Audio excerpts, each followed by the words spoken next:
now involved with some coaches too. And I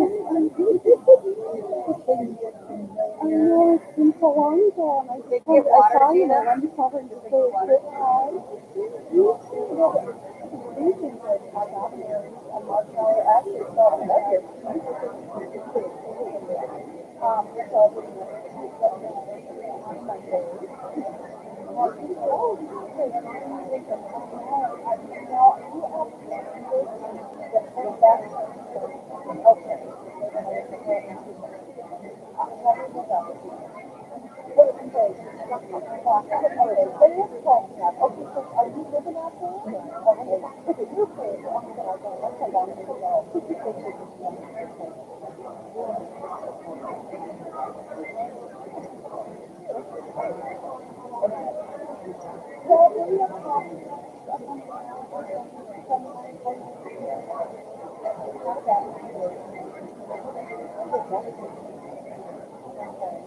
I think one of the last times I did it, it might have been like a dress more one of the sisters, and I thought maybe that's where that is.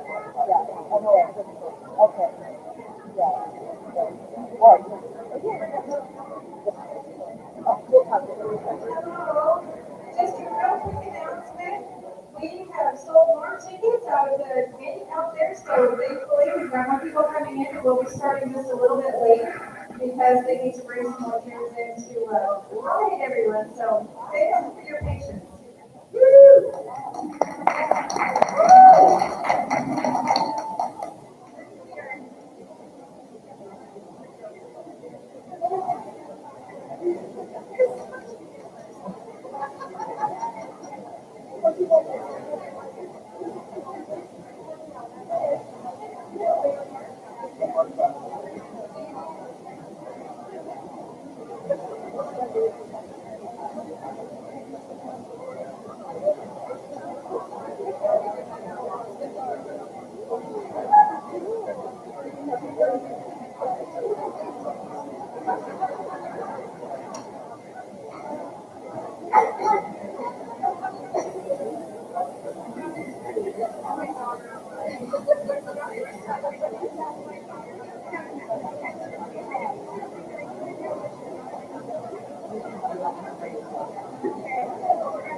It's up though, right?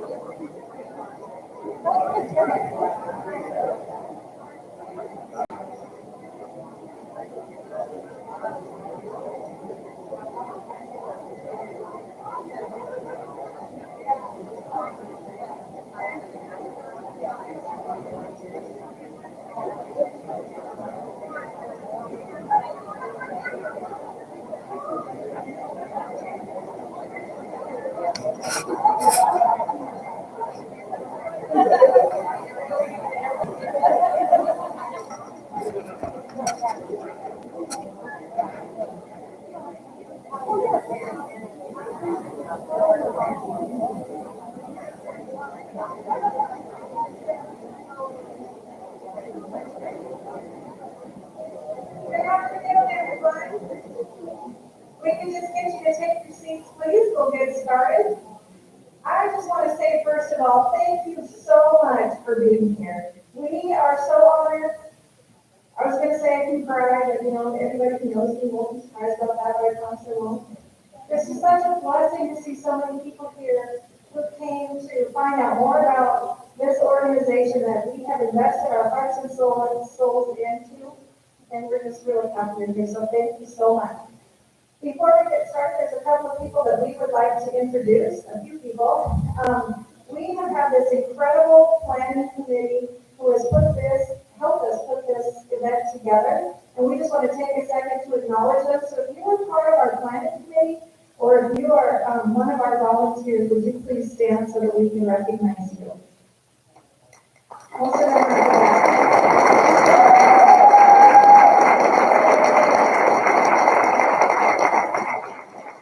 we could not do what we do without our amazing volunteers, so thank you so much. And not just this event, but we have volunteers who help us with everything from pastoral counseling sessions to we do group, and we're just so thankful for all of you who are involved in this ministry. And if you'd like to know more about how you can be involved, come and talk to one of us, because we'd love to tell you about that too. So we have a couple of tables at the back if you haven't had a minute to look. At the end of this part of our event, you'll have a chance to do that. We have some of Kelly's books for sale back there, and some of BAZZEL's books are also for sale. And then we have a table for Freedom's called Freedom. And they partner with us. They're an amazing organization that works with survivors of trafficking as well, located there in Sioux Falls. So, welcome. So my name, in case you didn't know, is Tina Dvorak, and I'm the director of Treasured Lives. I am a survivor myself of childhood commercial sexual exploitation. When I was very young, I was trafficked by a family member. And it really wasn't until I started spending time with Kelly, and we got to know each other, and we've become very, very good friends over the past 7.5 years. It wasn't until I started hearing her story that I was even able to recognize what my story actually was, because it just isn't something that you think of. So throughout these past few years, Kelly and I really got to know each other well. We've had opportunities to speak around the state and in other areas, and it's just been an incredible opportunity for both of us, and it's been very healing as well. I just want to introduce my good friend Kelly here. She's going to be speaking. If I could just tell you a little bit about her, what I would want you to know more than anything is that Kelly has the biggest heart of anyone I think I've ever known in my whole life. She loves people. She loves people.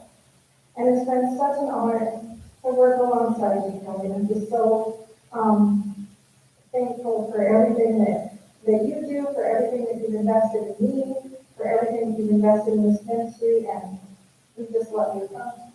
Kelly Patterson.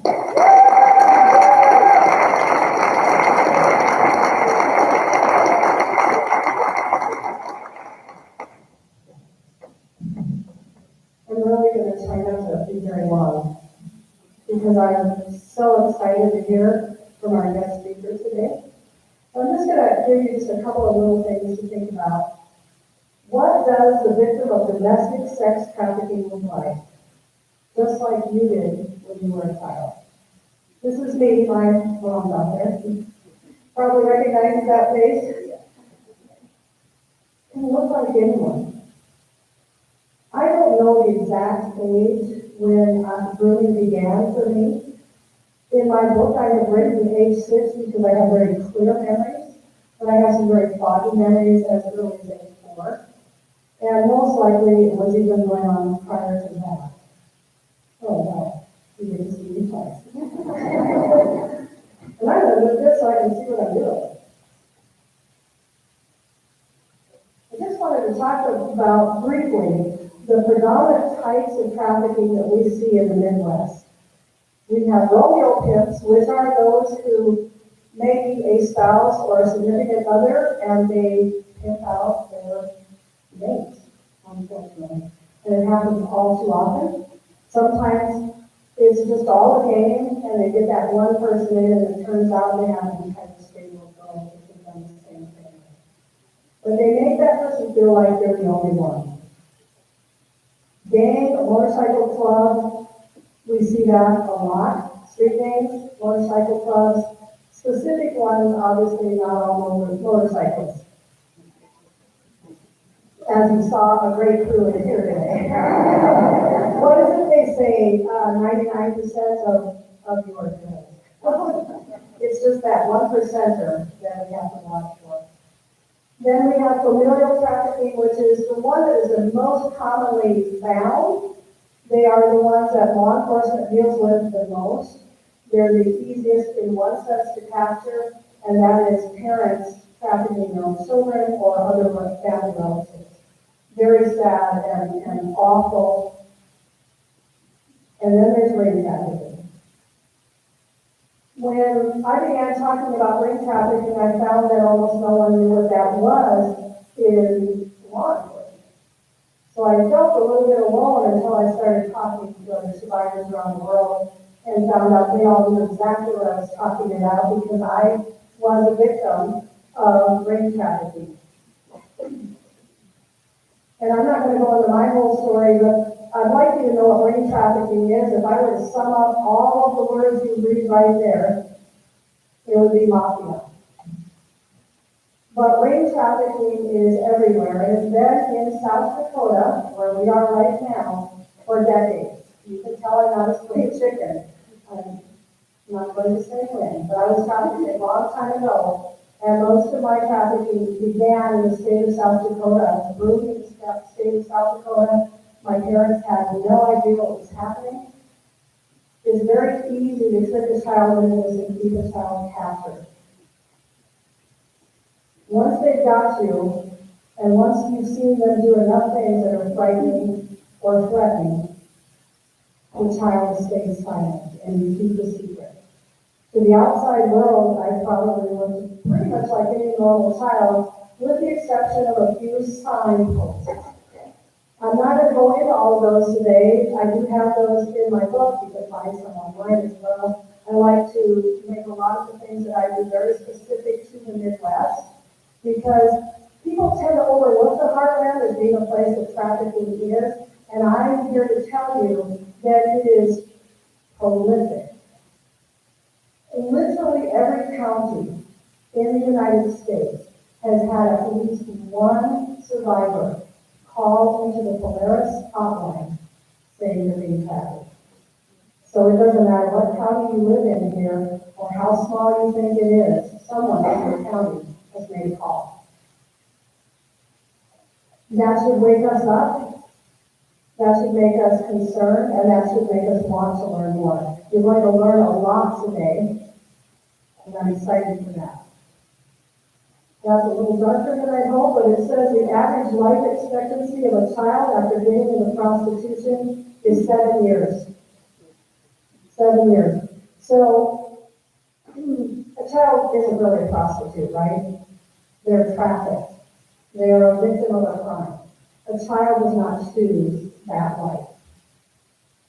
A lot of adults don't either. And then I like to put this up several different ways, but it all means the same thing, that only 1 to 2% of sex trafficking victims are ever rescued.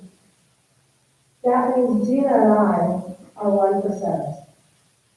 But that means 99% of the other brothers and sisters that we think of as brothers and sisters that are victims of trafficking don't make it out alive. I can hardly think of anything that kills more human lives than trafficking. I just wanted you to see that I actually have a picture of the night I escaped. I didn't know I had this picture. I just found out, well, I knew I had the picture, but I didn't know that was actually the very night I escaped. I was almost 22 years old. So turning 18 did not magically free me. I want people to grasp, you can be 40 years old, and if you are still trapped, then you are still a prisoner, and you are still a victim. I tried so many times to escape, but the consequences were so severe that before my final escape, I had given up hope of ever leaving. And there are so many, 99 to 98%, that don't. I wanted to share this picture because I don't want it to just all be sad news. And I also want you to understand us, treasured lives. It began with 2 friends, and you just met Gina. I felt alone when I first started. Well, it's not that I wanted to pull someone into this, but it was really nice to have another person to go through these things with. Someone that understands the things that you feel, the things that you talk about. it's pretty difficult for others to grasp the level of trauma and torture that you go through. It's more than a POW would ever experience, and I would liken it to perhaps being in a Holocaust camp, but add all kinds of horrific sexual abuse to that as well. But Gina and I became friends, and we decided to do this journey together. And we decided to have fun. We had a lot of fun stolen from us. And so we're living our best life, and that is what we want to give to others. And that is why we decided to form Treasured Lives. We wanted an organization that would reach out to other victims and bring them out, not just to be survivors, but to obviously turn them into overcomers and thrivers, that they can live their best life as well. And that's why Treasured Lives is formed. This is our simple mission statement: providing avenues of safety, healing, and hope for those exploited by sex trafficking. These are some of the things that Treasured Lives offers. It's not all, but support groups, peer mentoring, advocacy, aid in escapes. We've been in some fun and hairy ones. It's not funny. One was fun. I'll leave it there. And then some hairy ones. Bob, I think you'll probably get that when I say that. We have crisis care, we can help with personal needs, public education, we do speaking and training, and so on and so on. Our hope and our dream, and part of what you are here for tonight, is we want to begin raising funds for a crisis home. There are good places in the state, there are two that I know of, that have long-term housing. We have nothing on the western side of the state of South Dakota. But also, there isn't a crisis home that I'm aware of in the entire state.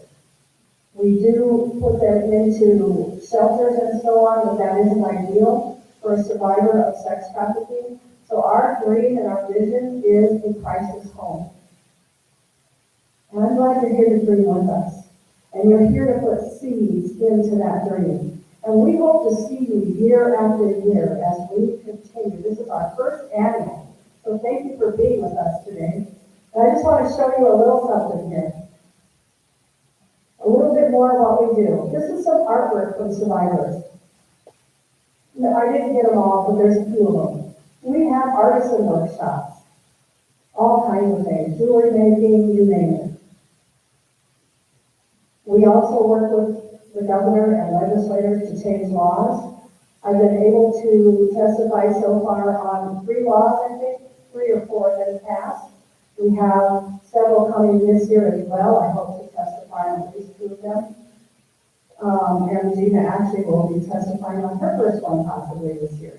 So that's an area that's really important. If we can get the message across that you're not going to do this in our state.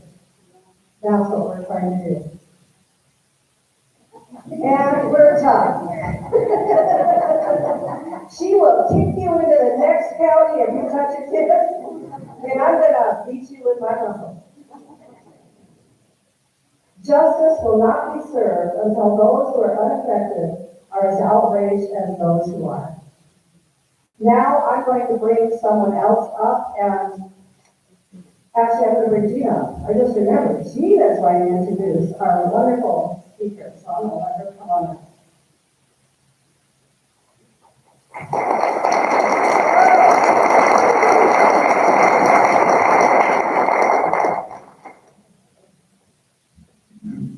I'm so glad she said that about having fun, because if you know either one of us, I think you probably know that I really like to laugh. I'm sort of like, laughing is my favorite. I love to laugh and have fun. And I'm dying that she put that picture of me up there. That's hilarious. I was not expecting that. All right, let's get to our speaker. BAZZEL is his name, and he may have an unusual name, but he has an even more unusual vocation. He planted, see if I can say these long words, clandestinely, rescues those missing children that authorities can't find and have given up trying to reunite with their custodial parents. BAZZEL has has long operated in the shadows since 1991. He is the founder of the Association for the Recovery of Children. The Association for Recovery of Children is a 501c3 nonprofit organization comprised of former and active intelligence, military, and law enforcement personnel dedicated to the recovery of missing and exploited children, foreign and domestic. In recent years, that has included the fight to stop human trafficking. BAZ is a former CIA officer who takes on the most impossible cases, and he doesn't charge the heartsick family with missing a penny.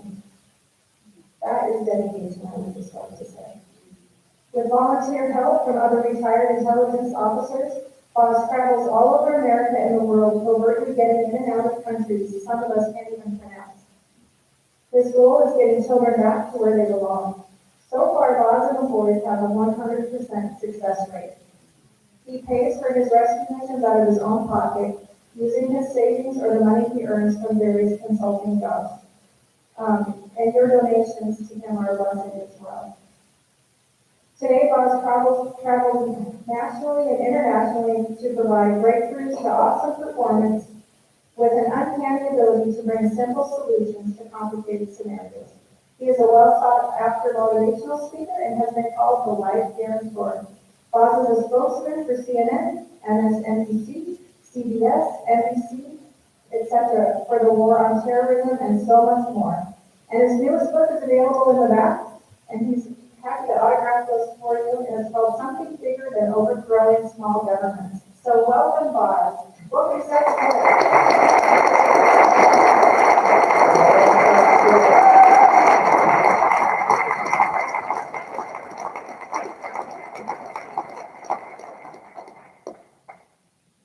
I love South Dakota. Can you guys hear me okay? Oh, look, the chair. You got some Well, I gotta tell you, last time I was here, I think I was a sturgis, 1999. I'm sure it's changed since that time. And you want some real hospitality, you get blessed with staying with Kelly and David at their house. I cannot be more blessed to be able to be there and spend some time with them. And I'm looking forward to building a coalition of players here to stop traffic. In addition to that, I'm pretty bold like this. Two things South Dakota needs. One, need a death penalty for anybody that sexually exploits a child.